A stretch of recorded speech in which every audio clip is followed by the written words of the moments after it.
নিয়েছি vermi compost নিয়েছি কিছুটা, কিছু গোবর সার, তারপরে তো গার্ডেন সয়েলস নিয়েছি, তার সঙ্গে কোকোপিট, একটু সামান্য বালি, নিম খোল আর একটু নিয়েছি সাব ফাঙ্গিসাইড। এইটা দিয়ে আমি এই গাছটা প্রতিস্থাপন করেছি। আপনারা করতে পারেন, অবশ্যই খুব সহজ পরিচর্যা। এইভাবে আপনারা এই গাছটাকে প্রতিস্থাপন করে দেওয়ার পর আপনারা অবশ্যই এটাকে আমি বলেই দিলাম বন্ধুরা, এটা আপনারা ঘরের ভেতরে যেখানে আপনাদের সৌন্দর্য বৃদ্ধি করে সেই রকম জায়গায়, একটু আলো ছায়া জায়গা যেখানে আসে, সেখানে আলো আসে সেরকম জায়গায় আপনারা রেখে দেবেন, অথবা ছাদেও রাখতে পারেন।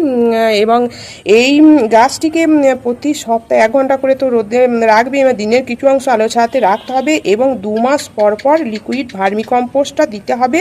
এতে করে গাছে গ্রোথ ও পাতা সবুজ থাকবে এবং সতেজ থাকবে। বন্ধুরা, এইখানে আমি কিছুটা জল নিয়েছি, এই জলের মধ্যে আমি আমার হাতের কাছেই রয়েছে, এটা হচ্ছে ভার্মি কম্পোস্ট। এই ভার্মি কম্পোস্টটা আমি আজকে গাছের গোড়ায় দিয়ে দেবো। এটা দিলে বলিয়ে দিলাম বন্ধুরা, এটা